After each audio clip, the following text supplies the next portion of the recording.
சிறகடிக்க ஆசை சீரியல்ல நம்ம முத்துவோட பேச்சு மீறி நம்ம மீனா வந்து அவங்களோட தம்பி பிறந்த நாளுக்காண்டி கோயிலுக்கு போயிருப்பாங்க. அது மட்டும் இல்லாமல் கூழ் ஊத்தையும் போயிருப்பாங்க.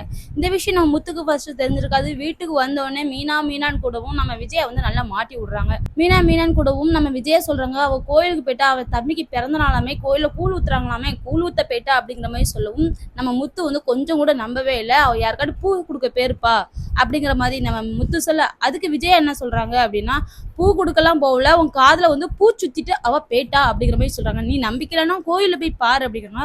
அதே போல நம்ம முத்துவும் கோயில்ல போய் பார்க்காங்க. நம்ம மீனா வந்து கூழ் கொடுத்துட்டு இருக்காங்க.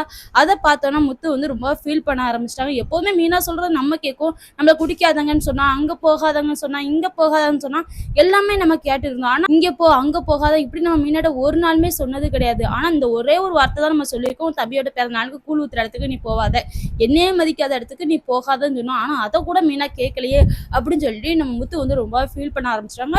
ஃபீல் பண்றது மட்டும் இல்லாம நம்ம முத்து கொஞ்ச நாளாவே குடிக்காம இருந்தார் இல்லையா, இப்போ மீனாவாலேயே நம்ம முத்து வந்து குடிக்க ஆரம்பிச்சிட்டாங்க. அது மட்டும் இல்லாம குடிச்சிட்டு வீட்டுக்கு வராங்க. இதை பார்த்த மீனா வந்து ரொம்பவே கஷ்டப்படுறாங்க. என்னங்க இது புதுசா இருக்கு, இத்தனை நாள் குடிக்காம தானே நீங்க மறுபடியும் எதுக்கு குடிச்சிங்க அப்படின்னு கேட்கும். நீ இதுக்கு இதெல்லாம் கேட்டுட்டு இருக்க, என் மேலதான் உனக்கு பாசமே கிடையாது, நீ சொல்றத நான் கேட்கணும், ஆனா நான் சொல்றத நீ கேட்க மாட்டேன் அப்படிதானே அப்படி சொல்லி வாக்குவாதம் பண்ண ஆரம்பிக்கிறாங்க நம்ம முத்து. நம்ம மீனாவும் எவ்வளவு புரிய வைக்கணும் அப்படின்னு நினைக்கிறாங்க. ஆனா முத்துவோட நிலைமையை பார்த்தோன்னு நம்ம மீனா வந்து புரிஞ்சுக்கிறாங்க. இந்த நிலைமையில நீங்க இருக்கும்போது நான் எது சொன்னாலுமே உங்களுக்கு புரியாது, போய் படுங்க அப்படின்னு சொல்ல போறாங்க. அது மட்டும் இல்லாம விஜய் இந்த விஷயத்தெல்லாம் நோட் பண்ணிட்டு மீனாட்ட வந்து நக்கலா பேச போறாங்க.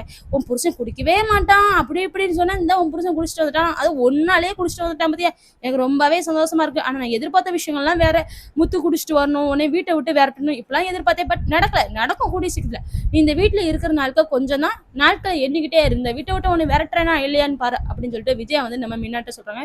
நம்ம மீனா வந்து ரொம்பவே வருத்தப்பட்டு இருக்காங்க. அது மட்டும் இல்லாமல் இப்போ முத்து ரொம்ப குடிச்சிட்டு வந்த காரணத்தினால நம்ம மீனா வந்து என்ன பண்ண போறாங்கன்னு தெரியல. இன்னும் முத்துவை வந்து எப்படி மாற்ற போறாங்க நம்ம மீனா, இல்லைன்னா முத்து தான் மாறி நம்ம மீனா மேலே கடுப்பாகி கோவப்பட்டு வீட்டை விட்டு விரட்ட போறாங்களா, இல்லாட்டா மீனாவோட நிலைமையை புரிஞ்சுக்குவாங்களா அப்படிங்கிறதெல்லாம் பொறுத்து இருந்து பார்க்கலாம்.